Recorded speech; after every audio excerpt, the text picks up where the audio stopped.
China does not rush toward the future. It arrives there quietly, long before it realizes what it has built. Welcome to another story in the brief universal history of civilizations series. Today I'll tell you about China from about 960 to 1644, the Song to Ming era, when everyday practice becomes strikingly modern while political imagination remains firmly ancient. This is a world where paper replaces grain, records replace memory, and coordination becomes cheaper than force. Cities grow dense, trade turns outward to the sea, the state is everywhere, yet rarely personal. Knowledge circulates, money travels lightly, administration scales without spectacle. In practice, China runs on information.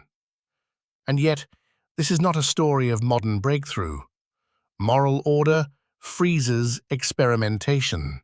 Ethics stabilize power, but narrow its future. Outsiders can seize the machine without owning its meaning. Collapse comes not from invasion, but from exhaustion. Restoration follows, but risk is rejected. Ritual survives even when belief fades. This prologue sets the paradox. China builds the tools of modernity early, but chooses stability over transformation. What follows is not a failure of capacity, but a series of deliberate choices about order, risk, and control. Here begins the story of a civilization that perfects the system and then lives inside its limits. At dawn, the family sits around a low table, counting not grain or cloth, but thin paper with seals and numbers on it. Value doesn't weigh anything anymore. It moves through trust, written records, and timing. This is the 11th century, in a port city in Song, China, where the world is quietly learning to run on information, Outside, the harbor is already busy. Ships are unloading ceramics, tea, metals, and goods from places the family will never see and doesn't need to imagine. Direction matters less than accuracy. Compasses guide the arrivals. Schedules replace seasons. The sea has become reliable, almost routine. What matters is coordination, not courage. The state is everywhere, but it never feels personal. There are registers. Taxes are paid on time. Rules are clear. Officials come and go, but don't stick around. Order is maintained through documents, seals, and routines. Authority feels distant, but reliable. The family trusts the system because it works, not because it feels warm or human. Governance happens through paper, not through people being there. Markets get busier and noisier. Prices change quickly. News travels faster than goods. Printed notices appear overnight. Knowledge is cheap enough to spread around. Money is light enough to move easily. Administration expands without any fuss. The city grows without needing to push its walls outward. Complexity grows quietly, Inland routes become less important as the north becomes unstable. Attention turns towards the sea. Maritime trade is no longer an experiment. It's a necessity. The family's life depends on flows that only touch land briefly before moving on. The bigger picture becomes clear. From around the 10th to the 13th century, Song China builds a system where the economy and the state work like connected streams of information. Printing, paper money, and navigation lower the cost of coordination. The way things are done feels modern. The purpose remains classical. As the sun rises fully, the shop opens. The notes are counted. The ships are docked. The system holds. The room is quiet, except for his voice. It's the middle of the 12th century, and Liang sits upright with a book open in front of him. He recites Zhu Shi's commentary without stopping. Each sentence feels like it's already decided. Each meaning is fixed before he gets there. His teacher listens to check he's got it right, not to discover anything new. This is how you learn moral order, you see. Liang understands what's expected. The exam doesn't ask what he thinks. It asks whether he remembers correctly. There's only one correct way through the text, one authorized version. He repeats it until the words feel natural, almost comforting. Certainty is rewarded. Ambiguity isn't. Outside the classroom, the world speeds up. Markets get busier. Ships arrive with goods he's never seen. Printed books multiply, tools improve. Knowledge spreads quickly and widely. Inside, time is deliberately slowed down. Moral stability has to anchor the administration.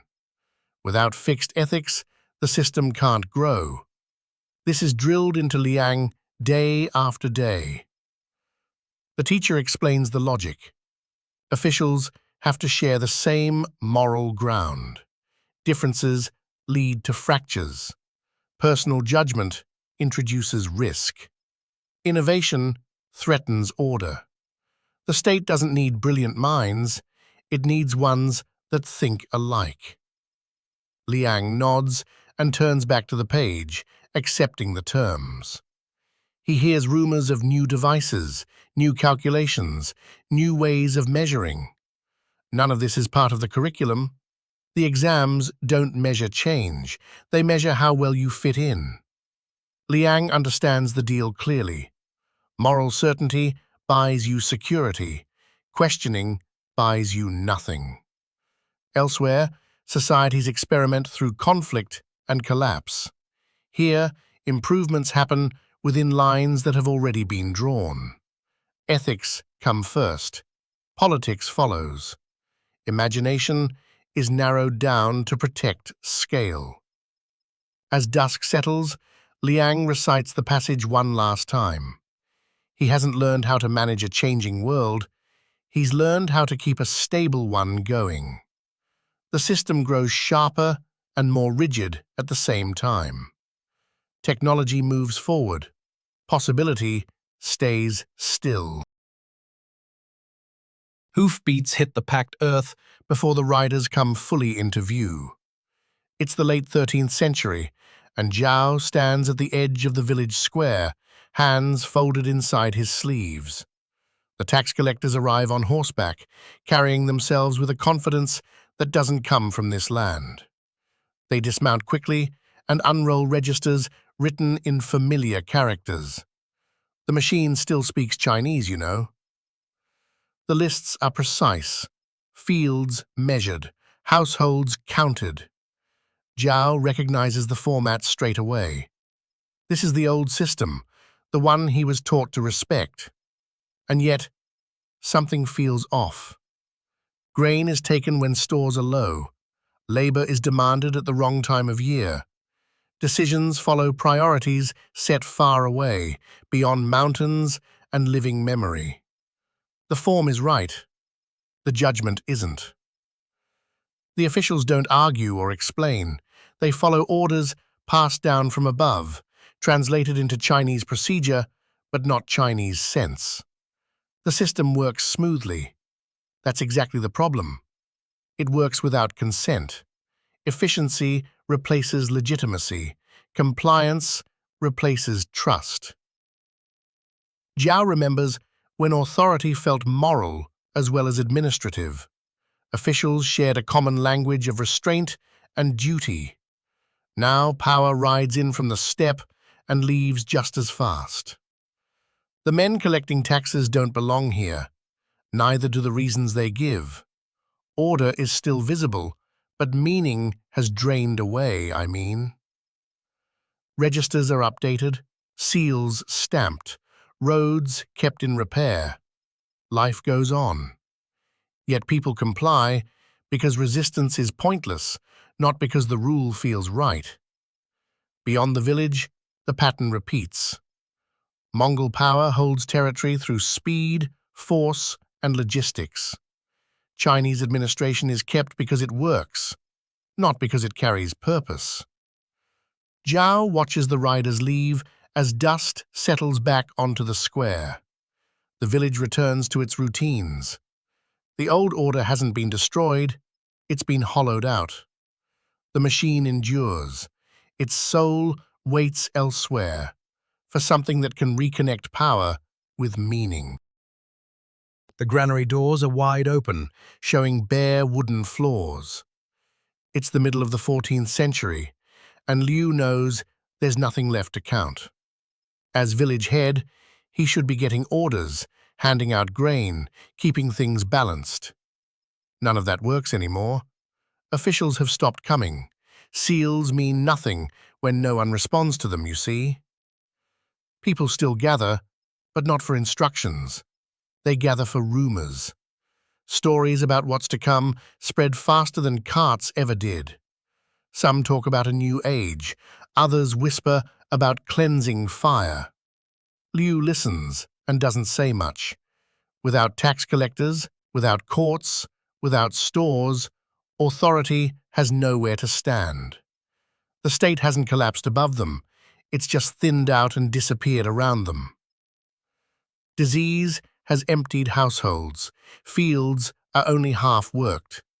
Families vanish between seasons, tax quotas still exist on paper, but paper no longer matches the number of people or harvests. Trust breaks first, coordination follows. Villages stop helping each other. Each household guards what little it has left.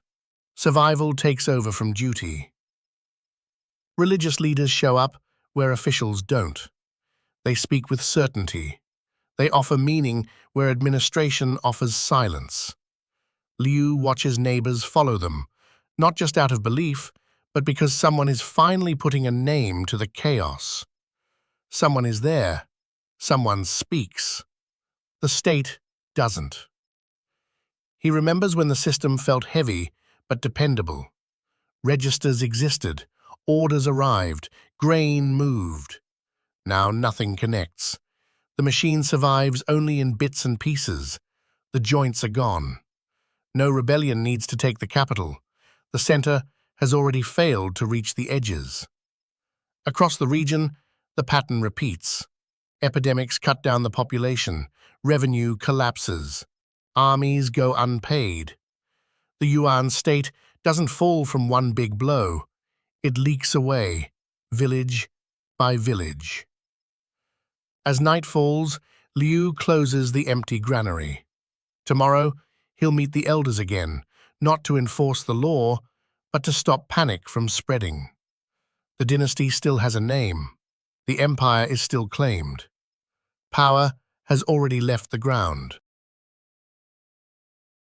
The registers lie spread across the table, with weights at the corners to stop them curling up.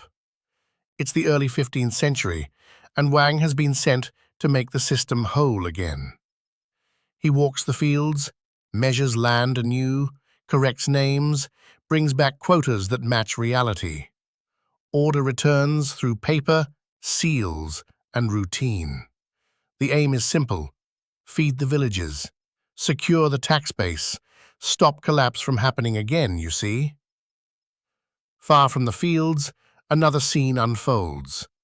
Zheng He stands on the deck of a ship larger than anything most people could ever imagine.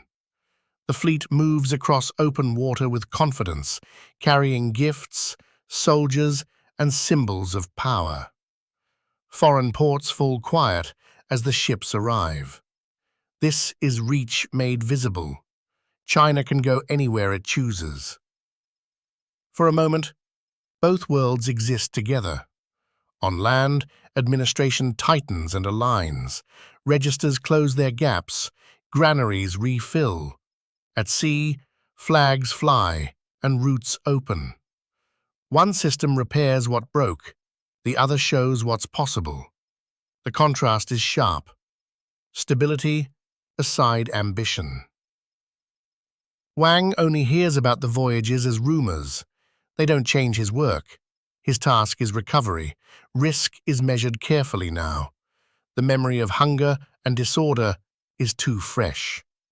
Every decision is weighed against the fear of another breakdown from below. Security matters more than reach, I mean. Then the fleets stop coming back. Orders shift quietly. Ships are recalled. Shipyards fall silent. The sea drops down the list of priorities. The ability is still there, but it's no longer used. The court decides that expansion brings instability and that safety lies on land. The bigger picture settles. After collapse, the Ming rebuild through control and repair.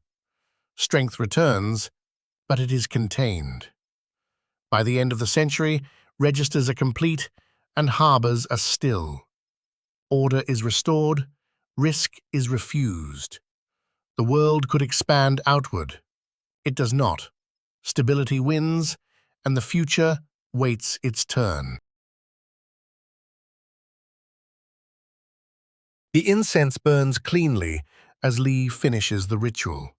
His movements are precise, honed over decades. It's the early 17th century, and the hall looks just as it always has. Tablets in place, words spoken correctly, forms followed without fault. Everything is done as it should be, you know. Outside, no one listens. Reports arrive late or not at all. Villagers ignore orders. Grain doesn't reach the storehouses. Tax quotas stay fixed on paper, while harvests shrink under cold rains and broken summers.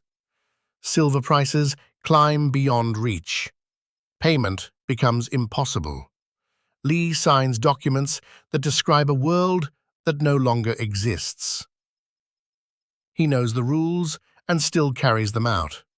Ritual demands performance even when authority no longer follows. The system still moves its limbs, but its will has drained away. Officials like Li are trained to preserve form, not to change structure.